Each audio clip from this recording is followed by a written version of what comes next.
자, 터치바이블 선교회 그리고 샬롬교회가 함께 진행하는 수요 열린 성경 공부 2019년 전반기 6번째 시간 시작하도록 하겠습니다. 오늘은 하나님의 백성을 세상 가운데로 7개의 계명을 가지고 보내신 이야기 두 번째 시간입니다.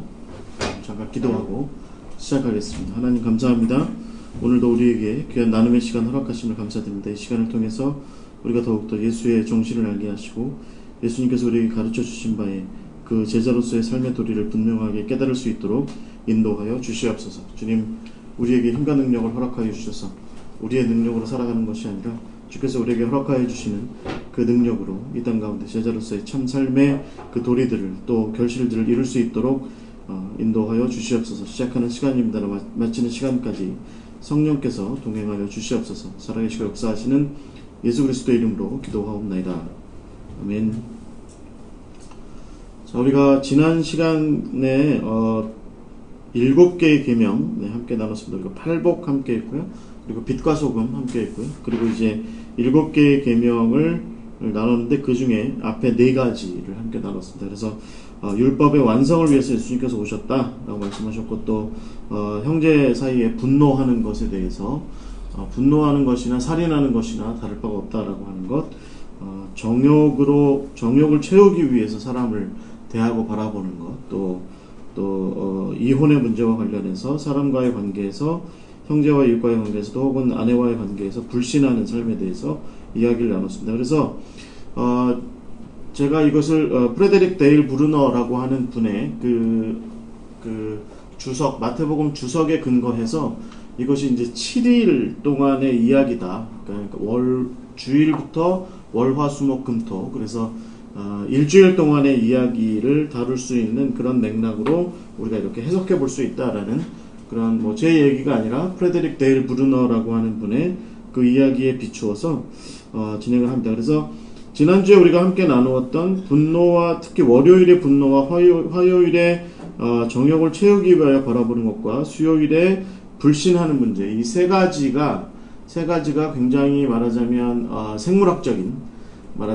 좀 생물학적인, 그러니까 육체적이고 좀 그런 부분들에 관한 아주 인간사의 굉장히 자연스러운 모습들, 그런 것들을 이야기하는 것이다. 그래서 제자의 삶이라고 하는 것은 결국 생물학적으로 드러나는 것들에 대해서 잘 구별하고 잘 분별하고 그렇게 자기를 좀 온전하게 세워나가는 그런 모습이다라고 하는 것을 함께 이야기를 나누었습니다. 여러분, 그래서 이 이야기가 이제 월요일과 화요일과 수요일을 함께 이야기를 하고 있고요. 이제 목요일과 금요일과 토요일의 이야기를 함께 나누고자 합니다. 이 목요일과 금요일과 토요일은 아무래도 좀 정치적인, 사회적인 그런 정치적인 이야기를 나오는 부분들입니다. 그래서 오늘 좀 이야기가 좀 길 수도 있을 것 같습니다. 그래서 우리가 이 세상 가운데에서 사회가 한복판에서 우리가 어떻게 살아가야 하는지에 대해서, 특별히 제자로서 어떻게 살아가야 하는지에 대해서 예수님께서 3가지 정도를 구분해서 이야기하는데, 이게 점점 이렇게 말하자면 점점 심도가 있게, 좀 깊이가 있게, 더 이렇게 깊이 있는 모습으로 흘러가고 있다라고 하는 것을 좀 유념하고 우리가 바라봐야 될 것 같습니다. 먼저 목요일입니다. 목요일은 진실한 마음의 날, 또 맹세라고 하는 문제에 대해서 이야기합니다. 우리가 마태복음 5장 33절부터 37절까지의 말씀을 함께 나누고자 합니다. 함께 이 말씀 제가 봉독해 보겠습니다. 또 옛사람에게 말한 바 헛 맹세를 하지 말고 내 맹세한 것을 주께 지키라 하였다는 것을 너희가 들었으나 나는 너희에게 이르노니 도무지 맹세하지 말지니 하늘로도 하지 말라 이는 하나님의 보좌이며 땅으로도 하지 말라 이는 하나님의 발등상이며 예루살렘으로도 하지 말라 이는 큰 임금의 성이며 내 머리로도 하지 말라 이는 내가 한 터럭도 희고 검게 할 수 없습니다. 오직 너희 말은 옳다 아니라 하라. 이에서 지나는 것은 다 악으로부터 나느니라. 아멘. 네, 이야기는 그렇습니다. 우리가 사실은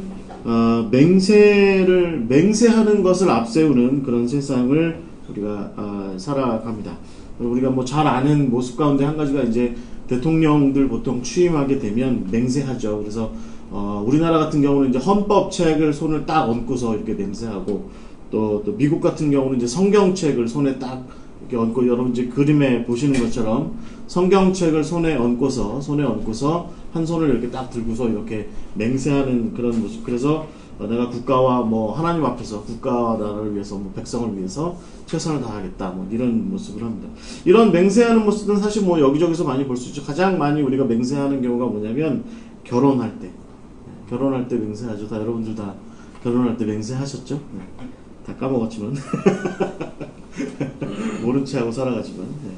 근데 뭐 여러 가지 사회적인 직무들을 할 때 맹세를 합니다. 뭐 회사에 취직할 때나 뭐 이런저런 어떤 조직에 가입을 한다든지 뭐 공동체에 들어가게 될 때 그런 맹세 비슷한 것들을 하는 그런 모습을 볼 수 있습니다. 뭐 예를 들어서 우리가 세례 예식 같은 거 할 때도 사실 이런 맹세 비슷한 거 합니다. 뭐 일평생 내가 뭐 주일 성수를 잘하겠습니다라든지 무슨 타락한 그런 삶으로부터 멀어지겠습니다. 이런 것들을 뭐 맹세 비슷하게 하죠. 네, 맹세 비슷하게 합니다. 그래서 이런 맹세하는 일들이 사실 우리 삶에서 굉장히 많이 이렇게 있는 그런 모습들입니다.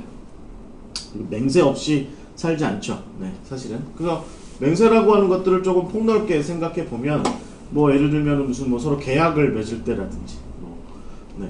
그럴 때도 얼마든지 맹세, 뭐 우리가 뭐 전세 들어간다든지 아니면 뭐 집을 살 때도 뭐 아니면 어떤 뭔가를 매매할 때조차도 사실 우리는 맹세라고 하는 것을 한다라고 하는 것이죠.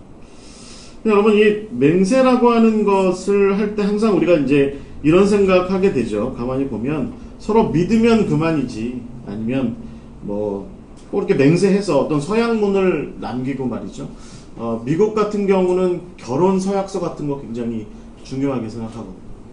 결혼 서약서. 그래서 결혼하는데 결혼했음에도 불구하고 예를 들어서 뭐 차는 네 거, 뭐 집은 누구 거, 고양이는 누구 거, 뭐 이런 거 다 이렇게 미리 뭐라 그러더라, 프리너처 어그리먼트인가 뭐 하여튼 그런 표현이 있어요. 그래서 그러니까 결혼하기 전에 이렇게 어떤 계약서를 쓰죠. 그래서 만약에 이혼하게 될 경우에 지금 여기 나와 있는 것들은 뭐 어떻게 분배한다. 여기 나와 있지 않은 새롭게 우리가 재산을 증식한 것이나 뭐 어떤 것들에 대해서는 뭐 어떻게 나간다. 이런 식으로 다 이렇게 정리해 놓죠. 좀 고민해 볼 부분이 있는 거죠. 그러니까 서로 믿으면 그만이지. 그죠? 네. 김일건 목사님 같은 경우는 사실은 그런 마음 쉽게 할 수 있을 것 같아요. 믿으면 그만이지. 라고 이렇게 생각하는데 우리 지도혁 집사님 같은 경우는 믿음 갖고는 안 된다. 뭔가 좀 필요하다. 뭐 이런 생각을 할 수 있을 것 같고. 이게 바로 우리가 지금 고민스러워야 되는 부분인 것이죠. 이제 진실의 날. 진실의 날. 우리가 맹세라고 하는 것이 과연 정말 우리는 어떤 생각을 가지고 이 맹세가 우리 일상에 굉장히 보편화되어 있는데 우리 그리스도인들은 특히 예수님의 부름받은 제자들은 이 맹세에 대해서 어떻게 생각하는 것이 합당하냐라는 것입니다. 구약을 가만히 보면 이 맹세는 기본적으로 좀 필요하다라고 구약은 이야기하는 것 같아요. 출애굽기서 20장 7절에 기본적으로 전제하는 건 뭐냐면, 그러니까 십계명에서 기본적으로 전제하는 건 뭐냐면 여호와의 이름을 망령되이 일컫지 말라 이제 이렇게 얘기하죠. 그런데 레위기 30장 2절에도 보면 내 이름으로 거짓 맹세함으로써 내 하나님의 이름을 욕되게 하지 말라 이렇게 얘기합니다. 그러니까 중요한 초점은 뭐냐면 거짓 맹세하지 마라 라고 하는 것이죠. 거짓 맹세하지 마라. 그러니까 구약 성경이 전반적으로 민수기 30장 2절 같은 경우도 말하는 것처럼 맹세한 것은 다 지켜라. 여러분 또 뭐 하나님 앞에 서원한 것은 반드시 지켜라. 뭐 이렇게 얘기하죠. 그래서 왜 그 입다인가 왜 자기가 전쟁에서 승리해서 돌아왔을 때 제일 앞에서 춤추고 나오는 사람 내가 바치겠다 그랬더니 자기 딸이 나오잖아요. 그러니까 춤추면서 나오잖아요. 그러니까 그 딸 바치죠. 그러니까 맹세한 거니까. 그렇게 하죠. 맹세한 것은 반드시 지켜라라고 하는 것이 중요한 것이죠. 그런데 예수님께서는 이 부분에 대해서 좀 구약하고는 조금 다른 각을 좀 세우시는 것 같다라는 것이 우리가 특별히 이제 이 33절부터 37절까지의 말씀이에요. 그러니까 예수님 뭐라고 말씀하세요? 도무지 맹세하지 마라. 34절에 보시면 내가 너에게 이르노니 도무지 맹세하지 마라. 라고 이렇게 말씀하시는 거죠. 이게 도대체 어떤 의미일까 생각해 볼 필요가 있습니다. 분명한 것은 예수님께서는 맹세 자체를 하지 말라라고 이제 명확하게 말씀하신 거예요. 그래서 초대교회 이후에 이 부분에 대해서 해석이 좀 많이 분분합니다. 그러니까 예를 들면 로마 후기, 그러니까 데오도시우스 황제가 기독교를 국교화하기 이전까지 많은 크리스찬 젊은이들이, 이제 특히 로마 시민권을 가진 크리스찬 젊은이들이 군대에 입대하면은 당연히 이제 충성맹세 같은 걸 해야 되거든요, 황제 앞에서. 그러니까 그것을 함부로 하지 않는 것이 중요하다라고 얘기할 때 예수님께서 이렇게 말씀하신 이 34절에 도무지 맹세하지 마라 라고 하는 이 구절이 굉장히 중요하게 작용이 됐습니다. 그런데 이게 말하자면 기독교가 공인되고 또 국교화되는 과정 이후에 만약에 말하자면 로마가 기독교 국가가 되고 이제 유럽 전체가 사실은 기독교가 이제 뭐 편만하게 되고 어디서나 누구나 다 기독교인인 그런 세상이 되었을 때에는 맹세에 대해서 좀 필요하게 된 거예요, 다시.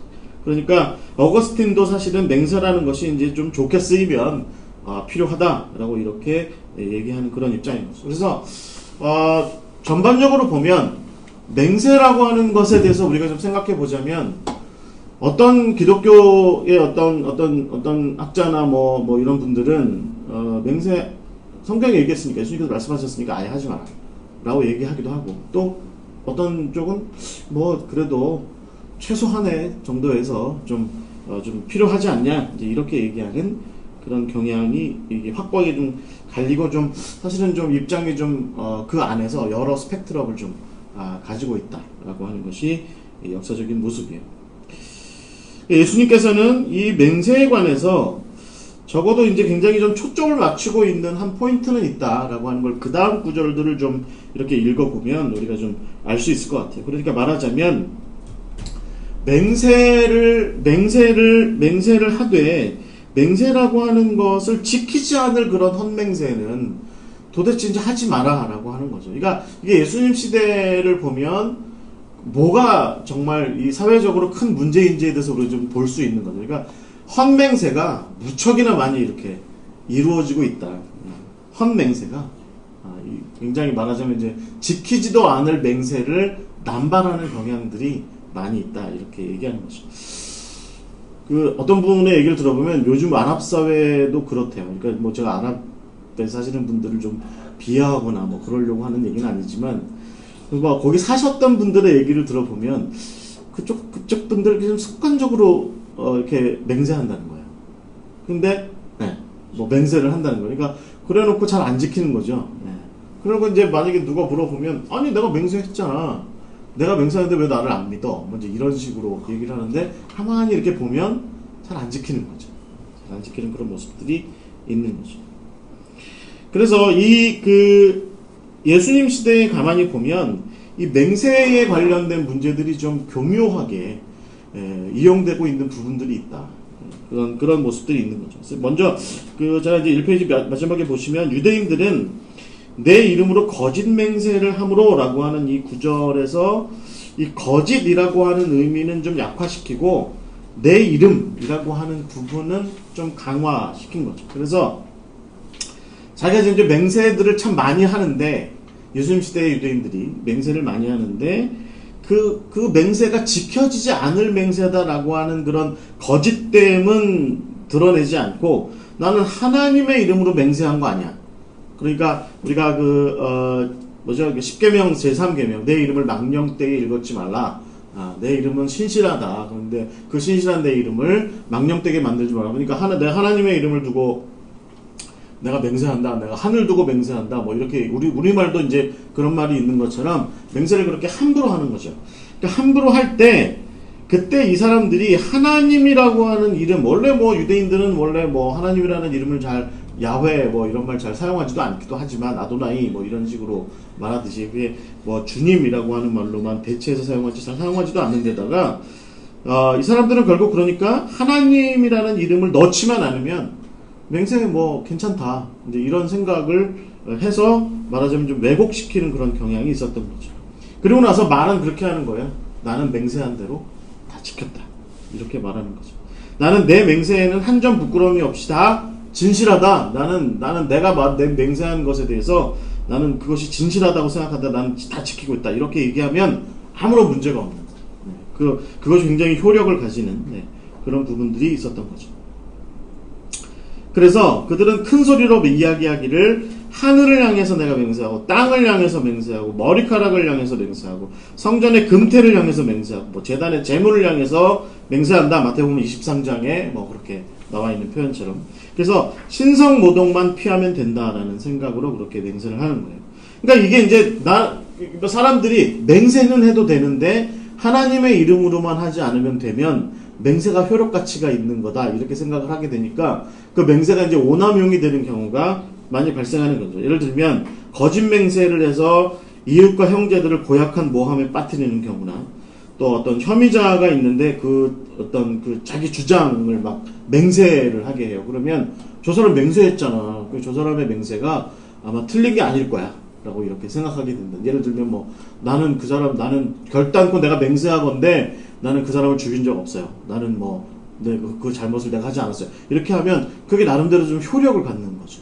또 예를 들면 증인의 맹세를 교묘하게 이용해서 어떤 사람을 범죄 가운데로 빠뜨리는 그런 경향도 있는 거죠. 어떻게 했을까요?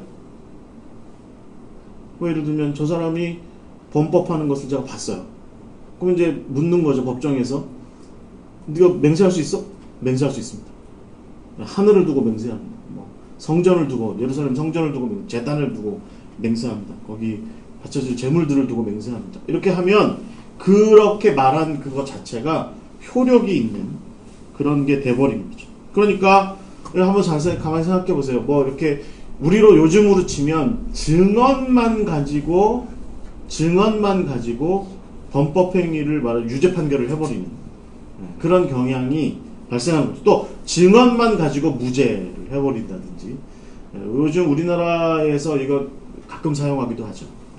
가끔 사용됩니다. 가끔 사용되는데 그러니까 증거물이 있냐 증인이 있냐 이 문제에 대해서 놓고 볼 때 이게 증거물이 더 중요해요. 그런데 증언에 대해서 효력을 가질 때가 있어요. 그러니까 이제 특히 하여튼 우리가 요즘 많이 맞닥뜨리는 특별히 정치적인 사안으로 발생하는 재판들의 경우에 이런 경우가 종종 많이 있습니다. 그래서 최종적인 유죄 판결은 하지 않더라도 예를 들면 구속 상태로 재판을 한다든지 그럴 때 이게 사용이 된다든지 그런 경우가 있습니다. 예수님께서도 대제사장에게 이런 말씀을 드렸습니다. 마태복음 26장 63절에 보면 내가 내게 하나님의 이름으로 맹세하게 하여서 네가 하나님의 아들이라고 말한 그것을 고백하게 하겠다. 이게 전형적으로 말하자면 예수님한테 신성모독에 준하는 말을 하도록 만들겠다. 지금 대제사장이 예수님한테 지금 그렇게 얘기한 거죠. 이 율법을 어기는 일이거든요. 하나님을 두고 맹세하지 마라. 이런 게 굉장히 중요한 이야기인데 지금 대제사장은 예수님한테 그렇게 하도록 내가 만들겠다. 지금 그렇게 이야기하고 있는 거죠. 그러니까 맹세가 갖는 법적 효과가 있다는 것을 대제사장이 아니까 어떻게든지 예수님으로 하여금 엮어서 예를 들어서 고문을 해서라도 엮어서 예수님으로 하여금 자기가 하나님의 아들이라고 얘기했던 사실을 고백하게 만들어서 그것을 맹세하게 만드는 그렇게 해서 법적인 효력을 갖도록 하게 만드는 그런 일들을 대제사장이 했던 것입니다. 그러니까 예수님께서는 결국 우리가 34절의 말씀에서 도무지 너희가 맹세하지 마라 라고 이렇게 말씀하신 것은 결국은 이렇게 사람을 고통스럽게 만들고 또 하나님을 결국에는 욕되게 만드는 그런 맹세가 이게 철폐되어야 될 것이다. 예수님 당시의 사회에서도 철폐되어야 할 것이다 라고 얘기하는 거죠. 우리도 역시 이런 어떤 맹세에 준하는 어떤 계약 체결이라든지 이런 사안에 비추어서 우리가 자칫 말려 들어가는 경우가 좀 많이 있죠. 네. 너 지난번에 그렇게 얘기했잖아. 이제 이런 식으로 한다든지. 그래서 사실은 내가 그렇게 얘기한 거 아닌데 요즘 말로 치면 짤방해가지고 이렇게 짤방해가지고 대충 이렇게 편집해가지고 만든 거 가지고 사람을 올가맨다든지 그런 일들이 있어서 사람을 고통스럽게 만들고 결국은 하나님을 욕되게 만드는 그런 행동들을 하는 그런 일들에 대해 예수님께서 단호하게 지금 이렇게 될 바에는 이거 맹세 자체를 없애는 게 맞다라고 이렇게 말씀하시는 겁니다. 그래서 예수님께서는 지금 뭐라고 말씀하세요? 하나님의 이름을 거론하지 않는다고 해도 하나님의 이름을 이미 망령때 일컫는 즉 하나님의 창조물들의 곳곳에다가 대놓고 그렇게 맹세를 하게 되면 거기는 하나님의 어떤 뜻이 깃들어 있지 않냐?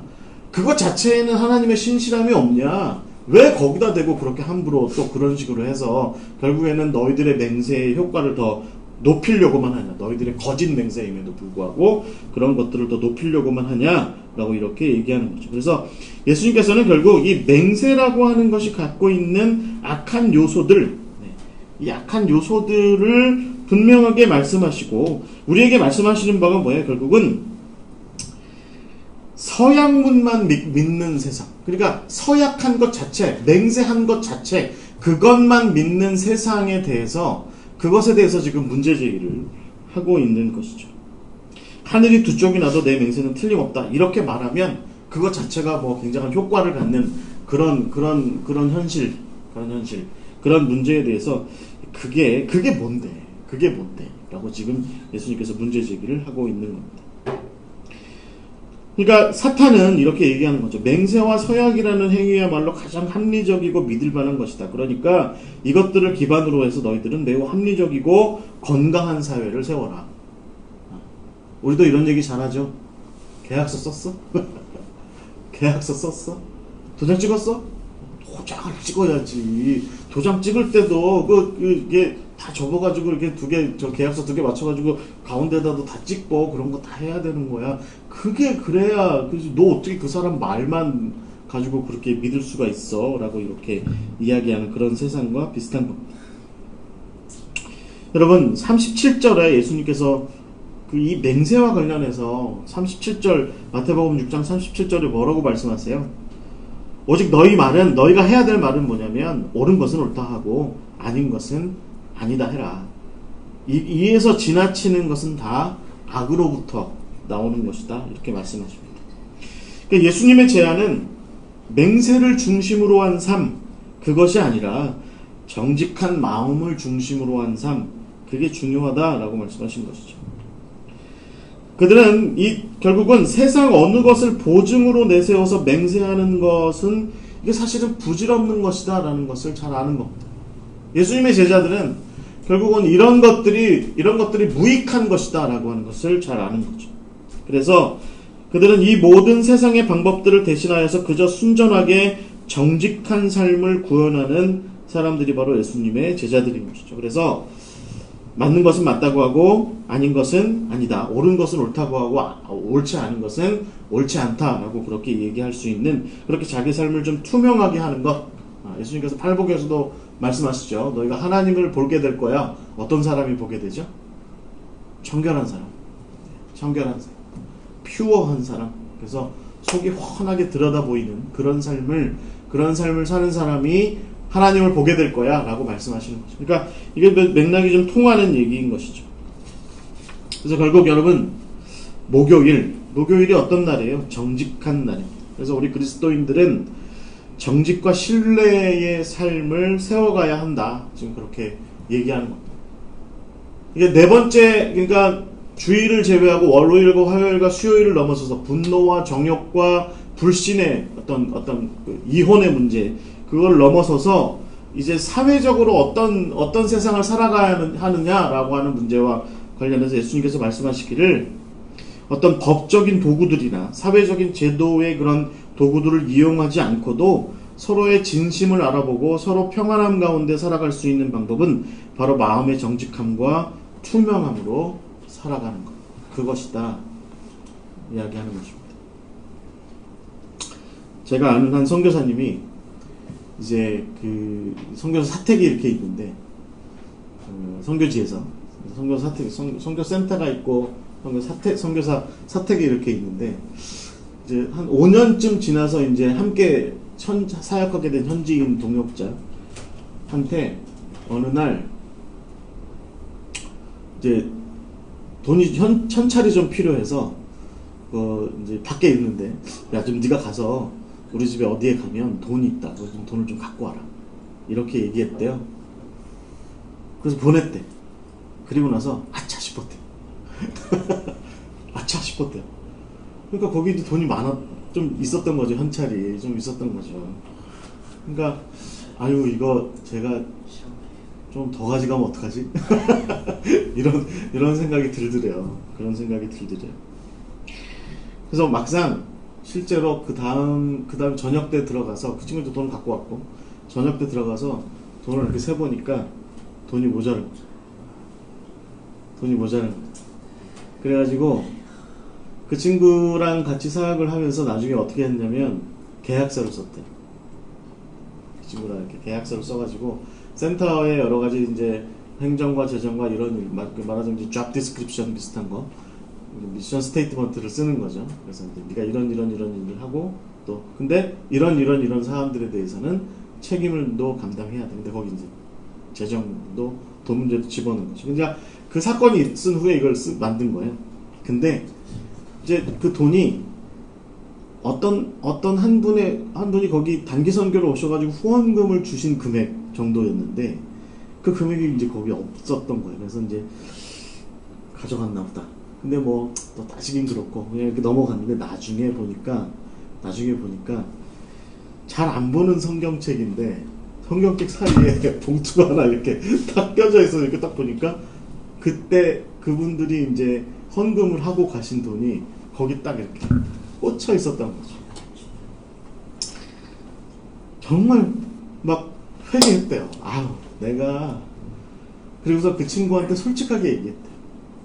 이 문제. 야 내가 솔직히 너를 의심했다. 왜냐면 돈이 일정 분량이 네가 그날 현찰을 가지고 오고 나서 일정 분량이 없는 거에서 내가 마음이 너무 안 좋았고 그리고 계약서를 쓰게 된 이유가 사실은 그런 이유인데 며칠 후에 내가 성경책을 떠들다 보니까 거기에 봉투가 들어있는 걸 발견하게 됐다. 그래서 나 그날 이제 마음으로 많이 울었다. 내가 예수 안에서 같이 동역하겠다고 해놓고 내가 너를 믿지 못하고 있었던 이거에 대해서 나 정말 마음이 많이 아팠다. 이렇게 얘기를 하니까 그 친구는 막 울더래요. 자기가 의심사기한 그런 어떤 모습이 있었나 보죠, 목사님.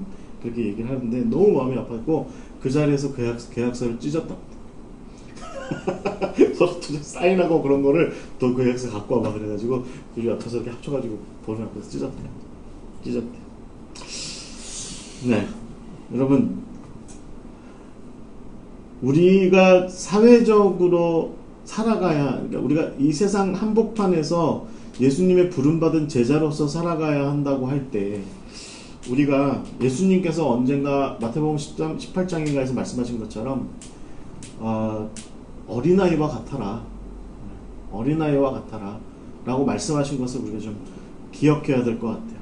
여러분 요한계시록 21장에 보면 천국이 막 도로도 그렇고 뭐 길도 그렇고 뭐 어떤 이런 것들도 그 정금으로 돼 있다고 그러는데 거기 이런 표현으로 돼 있어요. 정금 같은데 투명하다고 돼 있어요. 난 그래서 그 표현이 이해가 안 돼. 그러니까 어떻게 금이 투명해요? 금이 투명하려면 금이 유리처럼 투명하려면 노란색을 빼야 되는 거잖아요.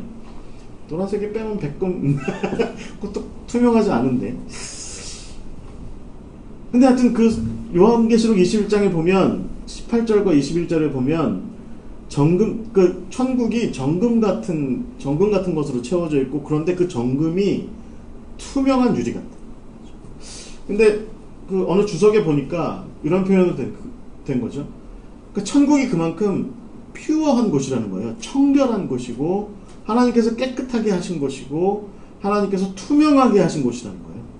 그리고 그곳은 거기 사는 사람들의 그런 천국의 모습은 그 천국을 사는 사람들의 마음을 얘기하는 것일 수도 있다.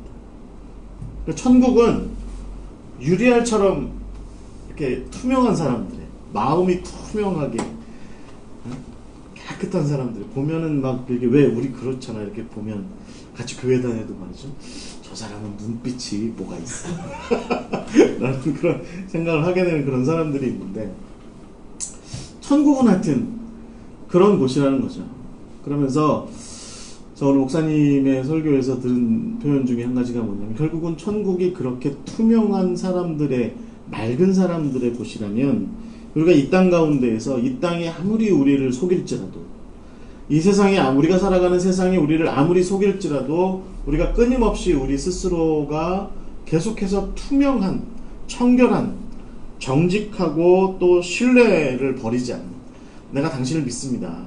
내가 당신을 신뢰합니다. 우리가 계약서가 중요한 게 아니라 우리 서로의 마음이 중요한 겁니다. 라고 말하는 그런 자세를 계속 지켜나가는 것이 결국에는 천국의 삶을 준비하는 제자의 삶이 아니겠느냐라고 이렇게 이야기하는 설교를 들은 적이 있는데 여러분 어떠세요?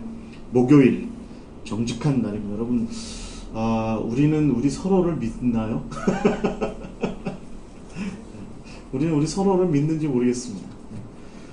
뭐 그냥 바깥에서 우리가 이 바깥에 사는 사람들은 둘째치고 우리가 함께 살아가고 있는 가족, 우리가 더불어 함께 하고 있는 어떤 신앙 공동체 혹은 어떤 함께 일하는 공동체, 이런 공동체 가운데에서 우리는 서로에 대한 신뢰를 가지고 있는, 혹은 신뢰 어린 행동들을 그렇게 하고 있느냐, 나는 당신 믿어라고 이렇게 얘기할 만한 그런 어떤 모습들을 세워가고 있는지에 대해서 생각해 볼 필요가 있을 것 같아요. 이게 정직과 신뢰가 무너진 곳에서는 결국은 맹세가 남발되고 서약이 남발되고 계약서가 난무하는 그런 세상인 거죠. 오늘 우리가 살아가는 세상이 그런 것 같아요. 제가 총회본부 근무할 때 정말 근데 뭐 세상 어떤 감사하셨던 장로님이 저한테 말씀하셨는데 뭐 세상에 비하면 이건 세 발의 피입니다라고 얘기를 하는데, 그런데도 불구하고 저희도 무슨 맹세하는 서약문 같은 거 정말 많이 썼거든요. 교회 일하는데 이런 모습이 우리에게 있었다. 이제 우리가 목요일의 정직한 날, 그리스도인들이 우리 스스로와 우리 서로와 세상을 향해서 제안해야 하는 것은 뭐냐면, 우리가 서로 제자로서 세상을 향해서 또 역시 정직과 신뢰를 기반으로 하는 삶, 그런 사회, 그런 세상을 좀 세워가야 됩니다 라고 이렇게 선언하고 선포하고 이야기를 할 수 있는 그런 제자도가 되어야 될 것 같습니다. 자, 이제 금요일입니다. 금요일, 평화를 일구는 날입니다. 보복에 대항하는 그런 날입니다. 5장 38절부터 42절 말씀입니다. 제가 봉독해 보겠습니다. 또 눈은 눈으로 이는 이로 갚으라 하였다는 것을 너희가 들었으나 나는 너희에게 이르노니 악한 자를 대적하지 말라. 누구든지 내 오른편 뺨을 치거든 왼편도 돌려대며 또 너를 고발하여 속옷을 가지고자 하는 자에게 겉옷까지도 가지게 하며 또 누구든지 너를 억지로 오리를 가게 하거든 그 사람과 심리를 동행하고 내게 구하는 자에게 주며 내게 꾸고자 하는 자에게 거절하지 말라. 아멘. 금요일입니다. 금요일은 평화를 일구는 날인데, 누군가가 부당하게 그리스도인인 우리의 재산을 빼앗고 우리의 몸을 학대한다면, 그러니까 여러분 마태복음 8장에 마태복음 5장, 오늘 우리가 이제 요즘 공부하고 있는 산상수훈의 앞에 팔복에 보면 첫 번째와 두 번째와 세 번째 계명이 대체적으로 이런 모습이죠. 가난하다, 또 애통한다, 또 뭐죠? 온유한 그런 모습들이 결국은 여기 보면 우리가 세상 가운데 살아가면서 부당하게 우리의 재산을 빼앗고 우리의 몸을 학대하고 또 우리의 것을 취하고 또 우리의 자유와 친절을 무참하게 짓밟는 그런 행동들이 있을 수 있다. 그럴 때 우리는 그런 세상에 대해서, 그런 우리를 대적하는 사람들에 대해서, 우리를 그렇게 박해하는 사람들을 향해서 어떻게 해야 하는 것이냐? 예수님께서 분명하게 말씀하시는 건 뭐냐면 평화를 일구어야 한다라고 말씀하시는 겁니다. 평화를 일구어야 한다. 우리가 좀 기억해야 될 것은 뭐냐면 렉스 탈리오니스라고 하는 표현입니다. 렉스 탈리오니스. 이건 뭐냐면 눈에는 눈법입니다. 눈에는 눈법. 네. 여러분 지금 화면에 보시면 이게 이제 함무라비 법전의 머리 위에 나와 있는, 함무라비 법전 이렇게 길게 돼 있죠. 검은 돌로 돼 있고, 그런데 그 위에 이제 머리 위에 함무라비 왕이 이제 호를 들고서 이제 서 있는 그런 모습인데, 여기에 보면 이 대표적으로 함무라비 법전에 또 뭐 우리나라 고조선의 팔조법금, 거기도 보면 이게 있죠. 눈에는 눈, 이에는 이. 그러니까 네가 만약에 부당하게 불의하게 네 눈을 잃었으면 그렇게 만든 그 사람의 눈도 똑같이 만들어라. 네가 부당하게 불의하게 네 손을 잃었으면 그렇게 만든 사람의 손도 그렇게 만들어라. 그게 바로 렉스 탈리오니스라고 하는 법입니다. 정확한 보복의 법이다. 정확한 보복의 법. 그래서 신명기 19장 17절과 18절에 보면 누군가가 무고하게 이렇게 해라고 했다면 무고하려던 그대로 무고죄를 저지른 사람에게 대갚아 줘라. 이런 식의 이제 렉스 탈리오니스의 법을 집행해야 한다. 이제 이렇게 얘기하죠. 그래서 고대의 법들은 사실은 이걸 굉장히 좀 당연하게 여기는 그런 경향이 있습니다. 그리고 나서 이제 이런 법, 이 렉스 탈리오니스 법은 사실은 근래까지도 굉장히 이제 잘 적용됐고, 오늘날도 사실은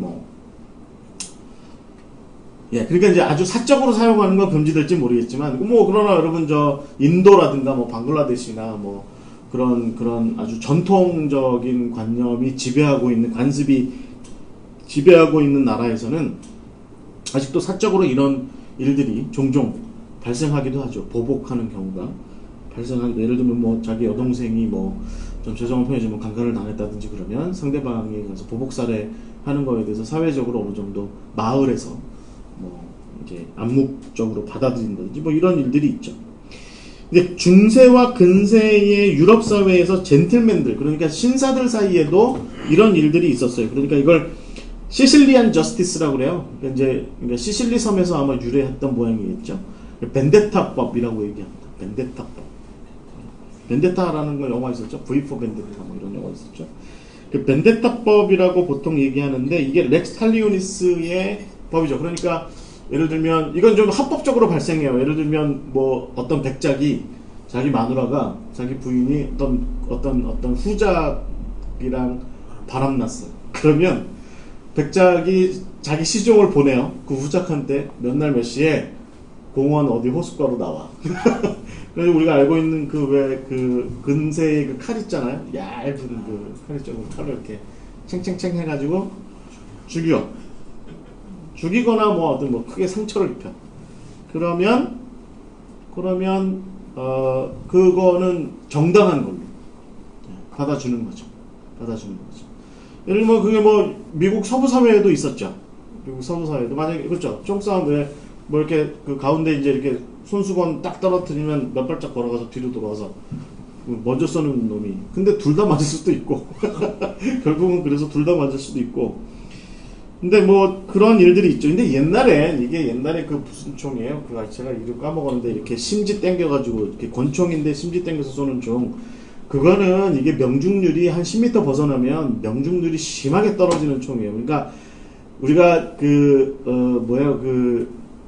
남북전쟁 이후에 콜트사가 만든 이렇게 서부 영화에서 이렇게 따다다다 이렇게 땡겨서 쏘는 그 리볼버 돌아가는 총이 나오고 이 총신의 안정성이 만들어지고 강선이 이렇게 만들어지고 총알이 이렇게 일정한 궤도를 따서 날아가서 표적한 대로 정확하게 맞기 시작하고 그러면서는 사실은 이게 이제 이 법이 잘 안 되죠. 왜냐면 이거 조심해야지 사실은. 사방에서 이런 일이 일어나면 안 되죠. 그래서 이게 점점 쇠퇴하죠. 그러니까 근대 사회로 넘어가면서 점점 쇠퇴하고 이제 국가가 만들어 놓은 형법이나 민법에 근거해서 적당하게 처리할 수 있도록 국가에게 위탁하는, 그래서 검찰이라고 하는 제도는 경찰하고 달리 검찰이라고 하는 제도는 그런 기소라고 하는 문제를, 그래서 법적으로 기소하는 문제를 검찰이 독점하게 되는 거죠. 검찰이. 그래서 이제 함부로 누가 이제 사적으로 이런 걸 할 수 없게 만드는. 그래서 기소는 형사적으로든 민사적으로든 기소는 국가가 독점하게 돼 있는 거죠. 이게 바로 이 벤데타법을, 그러니까 렉스 탈리오니스를 사적으로 행사하지 못하게 하는 그런 이제 근대사회적인 발전이 바로 그 중에 한 예가 제가 보기에는 검찰 기소권인데, 요즘 우리나라 요즘 그 공수법 얘기하는 것도 마찬가지지만 검찰 기소 독점권이 이제 남발되는 거죠. 권력에 의해서 국가가 폭력을 행사할 때 그렇게 함부로 사용되는 그런 문제가 있다. 이제 그런 얘기가 또 있죠. 자, 중요한 것은 그러면 이제 그 성경, 구약 성경, 유대인들의 생각은 어땠느냐? 유대인들은 사실은 이것을 함부로 사용하고 오남용하는 것에 대해서 문제를 좀 제기하죠. 네. 함부로 원수 갚지 마라 라는 이야기를 합니다. 그래서 레위기 19장 18절에 이 법을 개인적으로 사용하는 것을 금합니다. 그래서 레위기 19장 18절에 보면 함부로 원수 갚지 마라 이런 얘기합니다. 그렇죠. 이게 이제 유목민 사회로 그냥 각자 알아서 살 때야 그렇겠지만 이스라엘 백성들이 가나안 땅으로 들어가는, 여러분 잘 아시는 것처럼 이렇게 60만 명, 남자 60만 명 개수가 정확하게 된 채로, 그래서 동서남북의 진이 딱 짜여진 상태로 가운데 하나님의 법궤가 딱 중심이 돼서 이렇게 가나안 땅을 향해서 행진하는 입장에서, 사방에서 만약에 뭐 결투 신청하고 주로 뭐 너 내 팔 잘랐으니까 너 오늘은 네 팔자를 자를 차례야, 이런 일들이 빈번하게 막 발생하면 안 되겠죠. 그러니까 이제 유대의 사회에도 이런 것들을 이제 사적으로 사용하는 것을 금지했죠.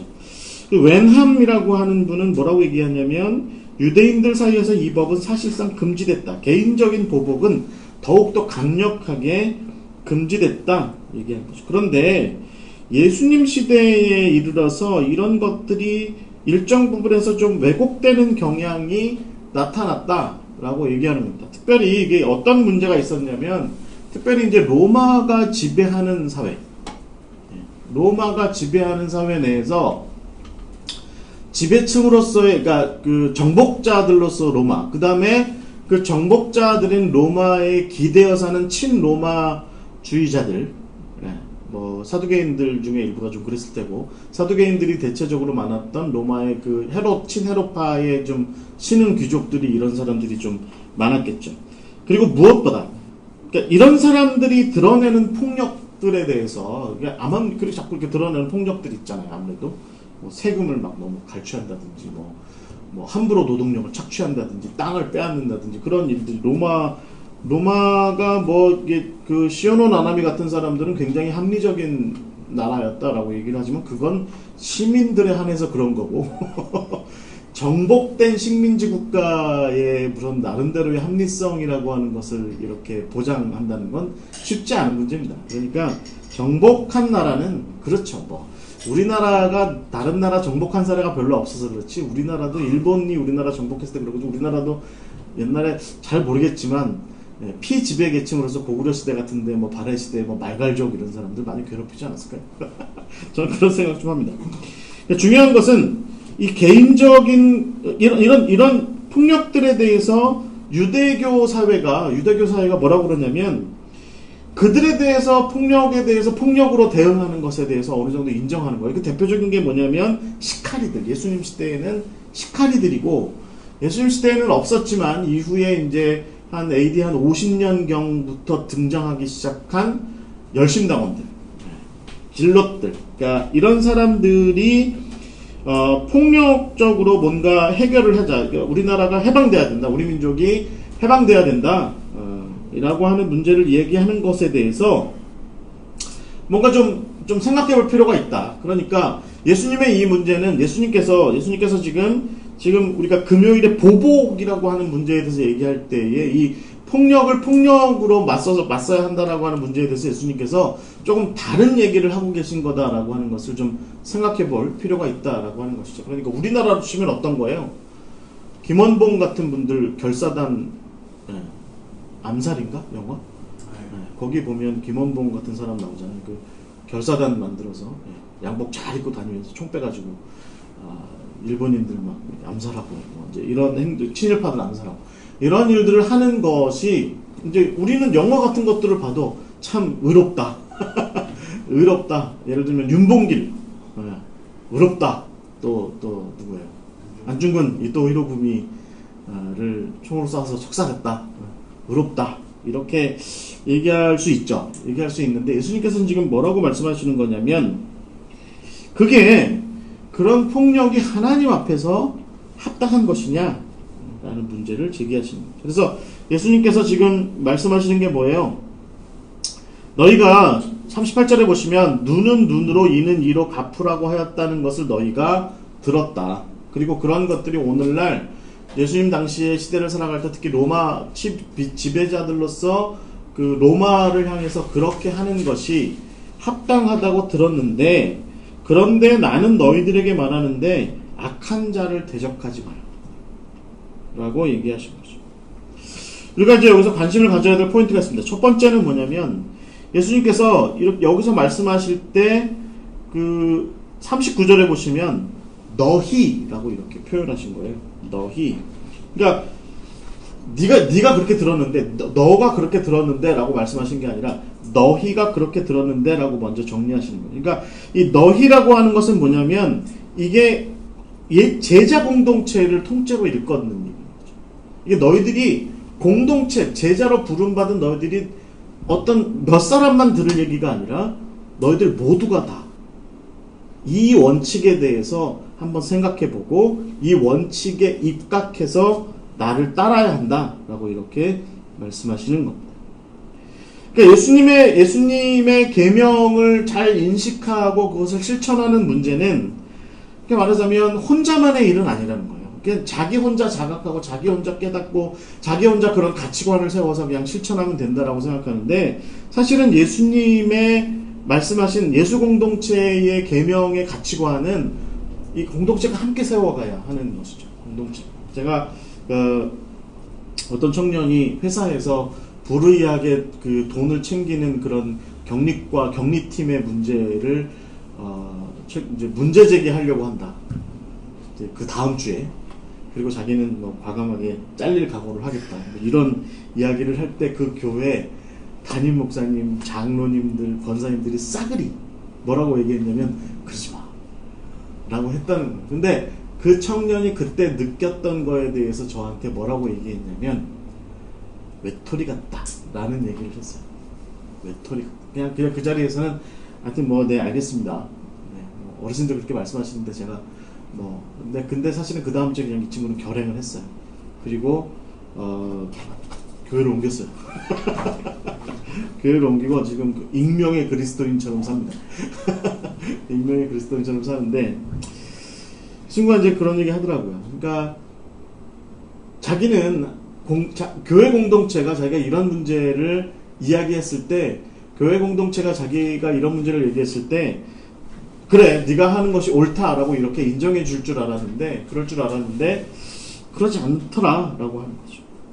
지금 예수님께서 우리한테 지금 분명하게 너희라고 표현해서 말씀하시는 것의 핵심은 뭐냐면 이런 사람들이 사실은 특별히 이게 앞에 1계명부터 4계명까지를 넘어서서 5, 6, 7계명 이 세 가지의 계명 특히 사회적이고 정치적인 계명은 이게 공동체의 문제라는 겁니다.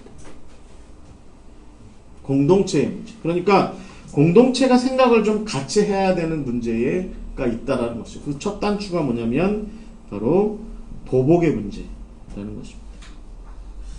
그 다음 우리가 생각해야 되는 게 뭐냐면 악한 자라고 하는 거예요. 악한 자.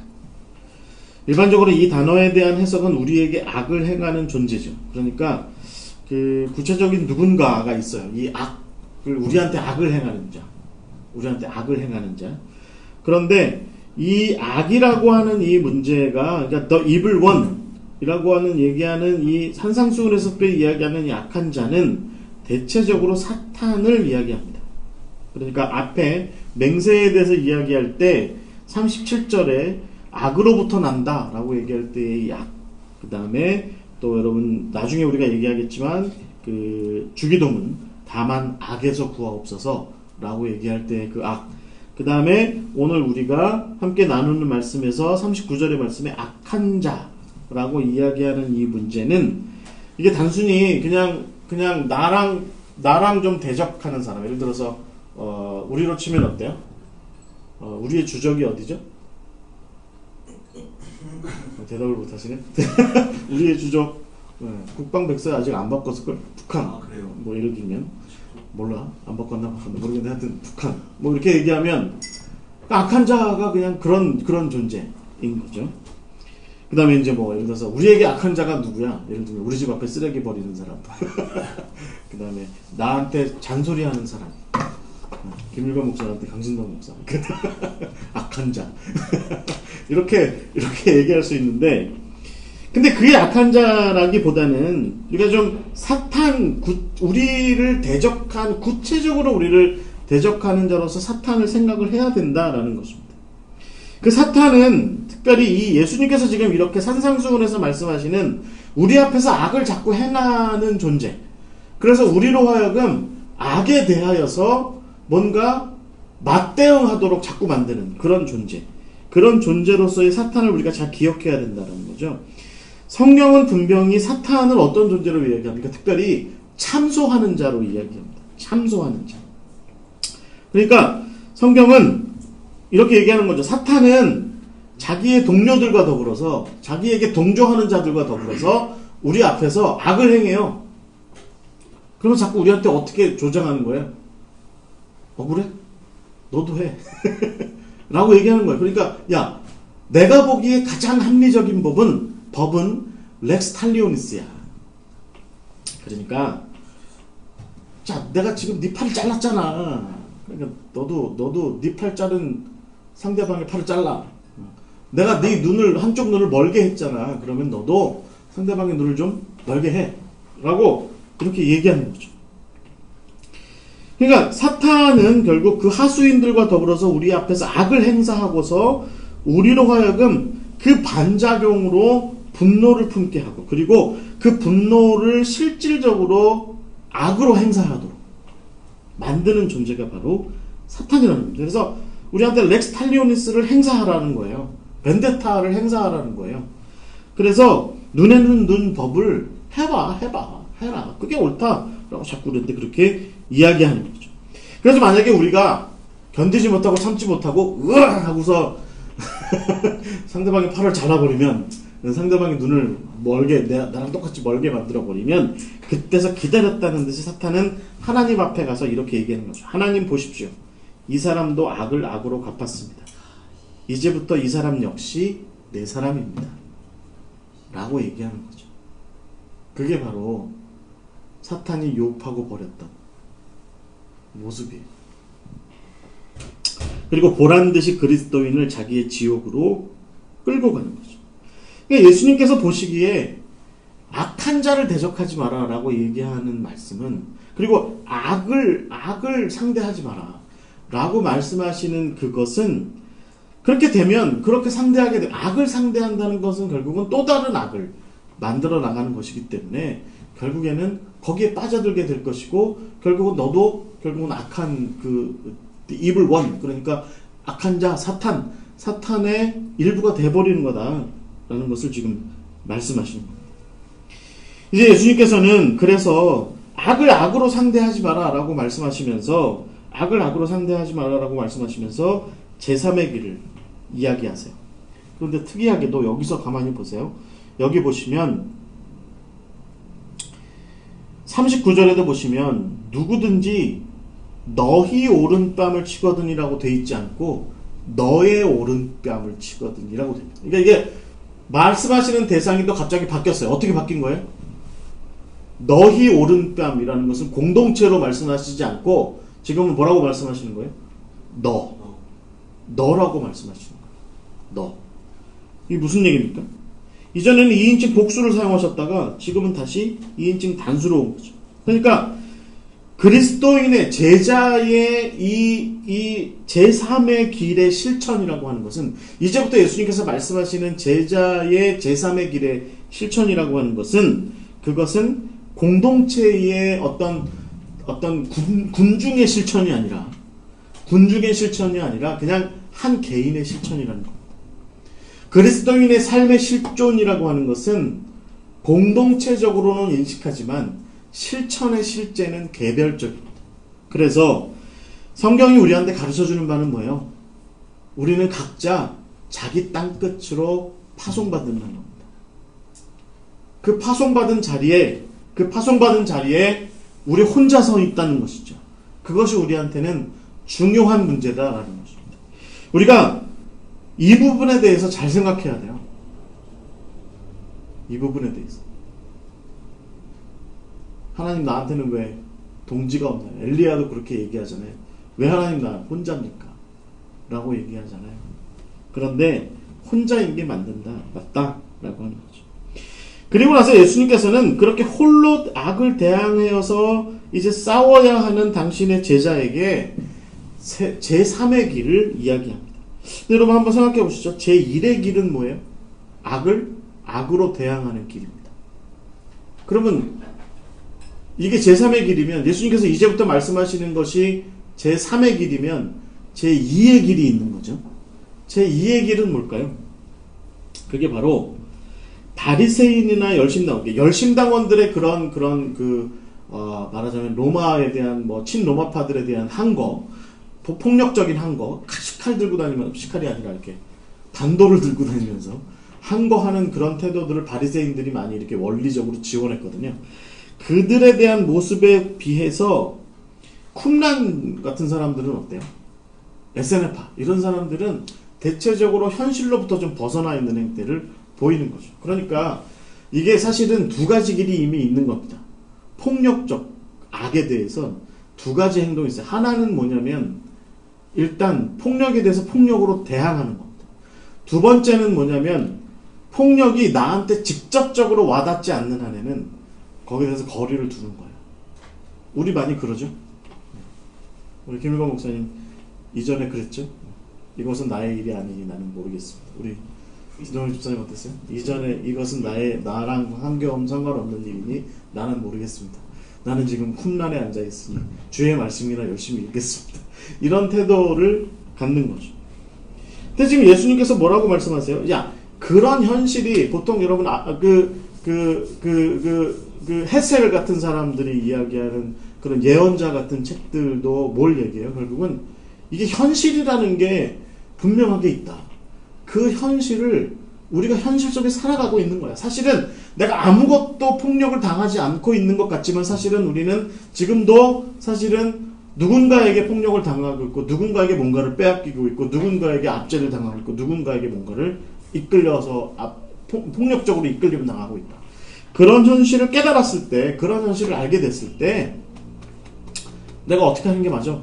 폭력을 행사하는 게 맞아? 아니면 그 폭력의 현장으로부터 유체 이탈해서 내 몸은 폭력당하고 있지만 내 영혼은 폭력으로부터 좀 벗어나 있으리 라고 얘기하고 유체 이탈처럼 자기를 마치 폭력당하지 않는 존재인 양, 그래서 마약 같은 거 하는 사람들의 행동처럼 육체는 지금 고단한 삶 가운데 있는데 마치 영혼은 유체 이탈한 것처럼 그렇게 현실 도피적인 그런 삶을 살아가는 것이 합당하냐? 그렇지 않다는 겁니다. 예수님께서는 그 두 가지 길 말고도 현실을 막 악에 대해서 악으로 상대하는 거나 현실에 대해서 도피하는 생활을 하는 거 말고도 그런 현실을 정면으로 응시하여서 정면으로 도전하는 삶이라는 게 또 하나 있다. 그게 바로 제3의 길이다 라고 말씀하셨는데 그게 뭐냐면 39절부터 나오는 거죠. 내 오른뺨을 치거든 왼뺨도 돌려대고 속옷을 가지고자 하는 자에게 겉옷도 주고 억지로 오리를 가게 하거든 심리를 가게 하고 내게 구하는 자 꾸고자 하는 자를 거절하지 말라 라고 말씀하신 것입니다. 여러분, 이것이 결국은 우리가 예수님께서 말씀하신 제3의 길인데, 여러분 이 제3의 길에 대해서 이런 생각을 좀 가져볼 필요가 있어요. 첫 번째, 여러분, 그 오른뺨 왼뺨은 어떤 의미일까요? 몸에 대한 문제예요. 누군가가 내 몸에 실질적인 위해를 가할 때, 우리가 오른뺨을 제 친구가 옛날에 그런 얘기 하더라고요. 누가 내 오른뺨을 치료하면은 내 왼손으로 맞고 오른손으로 아구창을 돌린다. 뭐 이런 이야기를 하더라고요. 네. 어찌됐든 누군가가 내 몸에 대해서 위해를 가하는 겁니다. 두 번째는 속옷을 가지고자 하는 자에게 이 문제가 뭐예요? 재산. 내 재산을 가져가려고 하는. 옛날에는 옷도 재산이었죠. 네, 옷도 재산이었죠. 그 다음에 자유에 대한 문제가 뭐예요? 오리를 같이 가자고 하거든 심리를 동행해. 그 다음에 재산에 대한 문제가 뭐예요? 꾸고자 하면 거절하지 마라. 주어라. 라고 하는 것입니다.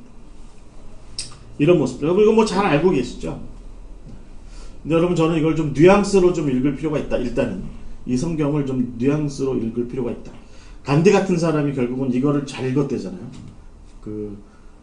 영국에 대해서 비폭력 저항 할 때. 그러니까 여러분 뉘앙스로 가만히 한번 생각해 보세요. 누가 오른뺨을 때리니까 왼뺨을 돌리고서 한 대 더 쳐봐. 이렇게 얘기하는 거죠. 그 다음에 누가 속옷을 뺏어가니까 속옷을 뺏어가는데 겉옷을 벗으면 어떻게 돼요? 빨개 벗게 되잖아요.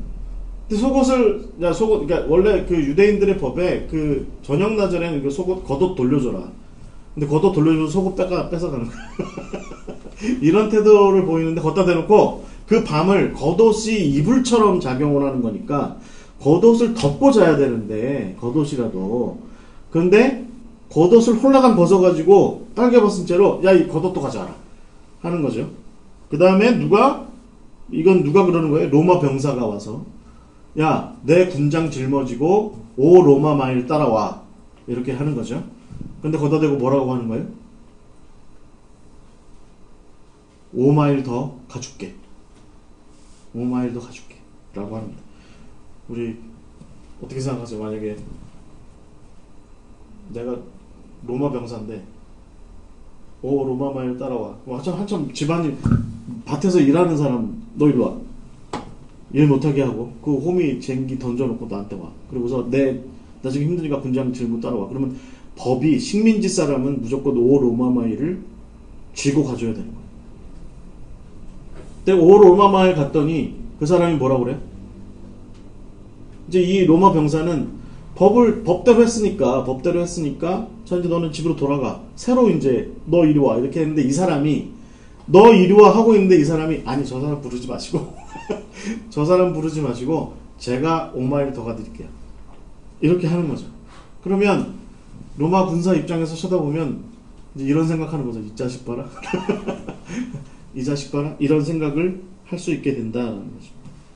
이게 이제 말하자면 톨스토이나 또 간디나 또 보네퍼 뭐 이런 사람들이 이야기하는 비폭력 무정의 어떤 법칙 이렇게 이야기할 수 있는 것이죠. 중요한 건 뭐냐면 중요한 것은 이것이 어떻게 보면 고난을 더 자처하는 행동이다라는 것이죠. 고난을 더 자처하는 행동. 내가 당신이 나한테 이만큼의 고난을 줬는데 내가 더한 고난으로 당신과 동행해 줄게. 내가 더한 고난을 끌어안아서 내가 당신과 함께 해줄게. 너는 나를 위해서 이만큼 희생해 라고 이야기할 때 아니 나는 당신이 말한 것보다 2배를 더해서 당신을 위해서 희생해 줄게 라고 이야기하는 그것이 바로 예수님께서 말씀하시는 제자도의 굉장히 중요한 특징이고 이 제3의 길이다 라는 것입니다. 할 수 있을까요? 할 수 있을까요? 예수님께서 분명하게 우리한테 말씀하시는 건 뭐냐면 하라는 거예요. 그렇게 하라는 거예요. 그리고 어떻게 보면 여러분 우리가 우리 인생의 현실을 가만히 보고 있으면 가만히 들여다보면 이런 삶을 이미 사는 사람들 굉장히 많습니다. 이런 삶. 제 동기 중에 그 교회 동기 중에 하나가 직장 상사가 오늘 저녁에 술 한잔 어때? 끌고 갔대요. 아주 술자리에서 개차반인 직장 상사가 있었는데 1차를 먹었대요. 커피숍에 갔대. 2차에 가서 앉아있는데 이 직장 상사가 뭐라면 2차 가야지. 그러니까 이 친구가 그랬대. 3차도 가셔야죠. 3차까지 가셔야죠. 그렇게 얘기했대요. 자, 근데 그 얘기를 들으면서 무슨 생각했냐면 참 불쌍하다. 그런 생각 들었어요. 그러니까 그게 결국은 그 친구의 생존하는 방식이었던 거죠.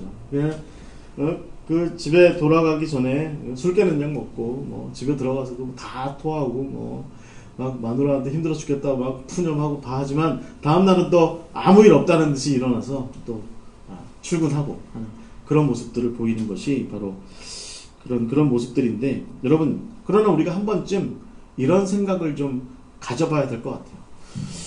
누가 만약에 나한테 오른밤을 때렸는데 내가 왼밤을 대고 누가 나를 위해서 야 너 나를 위해서 5시간 이거 일해줘 라고 이렇게 얘기했더니 내가 10시간을 더 해줄게요 라고 이렇게 얘기를 한다면 그렇게 얘기를 한다면 누가 너 앞으로 5년 동안 5년 너무 심했다. 예를 들면 한 1년 동안 무보수로 나를 위해서 일해 라고 이렇게 얘기했는데 그거에 대해서 우리가 제가 2년 동안 일해드릴게요 라고 제가 저녁 때 따로 투잡을 해서라도 당신의 일을 2년 동안 도와드릴게요 이렇게 얘기한다면 그것이 비폭력의 무저항의 어떤 비폭력적인 저항 말하자면 그런 모습의 일환일 수도 있지만 저는 이게 이런 모습일 수도 있다. 이것이야말로 어떻게 보면 자유한 자의 참모습일 수 있다라는 것이죠. 진정으로 자유한 자가 누구냐라고 묻는다면 내가 당신이 나를 강제했기 때문에 내가 그 일을 하는 것이 아니라 나는 내 의지를 가지고 내 안에 계신 예수께서 나더러 그리하라 하시니 내가 이것을 더하여 당신이 말한 것에 더하여 내가 더 그렇게 하겠습니다.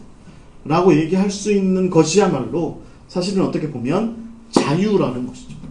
그 사람은 나를 1년 동안 속박하려고 했지만 그 사람은 내 뺨을 그렇게 때려가지고 소유하려고 했지만 그런데 나는 더한 표현으로 더 그 사람에게 내어주어서 내가 당신에게 속박당해 있는 것이 아니라 내가 자유함으로 나는 당신을 그렇게 대하고 있는 것이야 라고 이런 모습을 보여주는 것이야말로 어떻게 보면 참 자유한 자, 그리스도 안에서 참 자유한 자의 모습일 수 있다. 저는 자 이제 살아오면서 이런 그리스도인들 사실 많이 봐요. 자 이제 이런 얘기를 하면 많은 분들이 와 이거 어떻게 그렇게 살아? 라고 얘기하지만 그러나 가만히 쳐다보면 가만히 우리가 살아가고 있는 세상을 들여다보면 팔복을 사는 사람들이 이미 있고요. 소금의 삶을 사는 사람들이 이미 있고 이렇게 예수님께서 말씀하신 제3의 길을 선택하는 사람들이 있다라고 하는 것이죠. 있다. 없지 않아요. 우리는 어떻게든지 면피하고 싶죠. 이런 예수님께서 말씀하신 이건 도무지 비현실적이에요.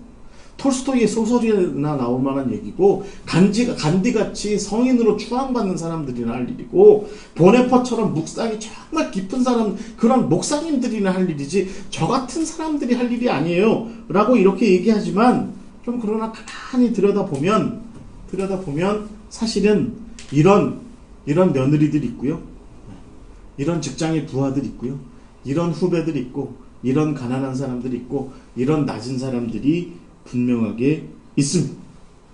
그럼 우리가 이런 사람들의 모습을 기억해야 될 줄 믿습니다. 그러면서 우리가 동시에 기억해야 될 건 뭐예요? 원수 갚는 것은 내게 있다. 내가 갚을 것이다. 바울이 로마서 12장 9절에 또 신명기 32장 35절에 구약성경 말씀에 그렇게 이야기합니다. 결국 그리스도인은 눈에는 눈 법을 따르지 않고 그리스도의 제3의 법을 따름으로써 그렇게 해서 겪게 되는 모든 고난과 모든 어려움들을 더한 어떤 헌신과 더한 희생으로 더한 자기를 더 내어주는 그런 행동들을 통해서 그런 삶들을 통해서 결국에는 그리스도의 법, 눈에는 눈 법이 아니라 렉스 탈리오니스 법이 아니라 그리스도의 십자가의 법이 승리한다 라고 하는 것을 궁극적으로 보여주는 그것이 바로 그리스도인의 길이다라는 것입니다. 금요일의 계명입니다. 보복에 대한 대응. 그리스도인은 어떻게 폭력과 이런 어떤 무력 앞에 어떻게 대항해야 하는 어떤 삶을 살아가야 될까요? 그리스도인은 사랑을 실천하는, 폭력 앞에 사랑을 더하는, 폭력적인 어떤 행위 앞에 사랑의 자기 희생 어린 사랑을 더하는 그 십자가의 법으로 사는 사람들이 바로 그리스도인들입니다. 이것이 바로 금요일의 이야기입니다. 여러분, 예수님께서 언제 돌아가셨어요? 금요일에 돌아가셨습니다. 이 금요일에 돌아가신 예수님, 이 금요일에 십자가에 달리신 예수님의 이야기와 오늘 이 마태복음의 그 6번째의 계명, 말하자면 보복하지 마라, 오히려 사랑을 더해라 라고 하신 예수님의 말씀이 참 일맥상통한다라고 하는 것을 우리가 볼 수 있습니다. 점점 우리가 이제 다시 또 주일, 일요일에 우리가 출발했잖아요. 다시 주일을 향해서 가까이 나아가고 있습니다. 마지막 우리가 이제 5장 43절부터 48절의 말씀이에요. 원수관계에 대한 이야기입니다. 43절부터 48절 말씀 제가 읽어보겠습니다. 또 내 이웃을 사랑하고 내 원수를 미워하라 하였다는 것을 너희가 들었으나 나는 너희에게 이르노니 너희 원수를 사랑하며 너희를 박해하는 자를 위하여 기도하라. 이같이 한즉 하늘에 계신 너희 아버지의 아들이 되리니 이는 하나님이 그 해를 악인과 선인에게 비추시며 비를 의로운 자와 불의한 자에게 내려주심이라. 너희가 너희를 사랑하는 자를 사랑하면 무슨 상이 있으리요? 세리도 이같이 아니하느냐? 또 너희가 너희 형제에게만 무난하면 남보다 더하는 것이 무엇이냐? 이방인들도 이같이 아니하느냐? 그러므로 하늘에 계신 너희 아버지의 온전함 같이 너희도 온전하라 라고 하는 말씀으로 마칩니다.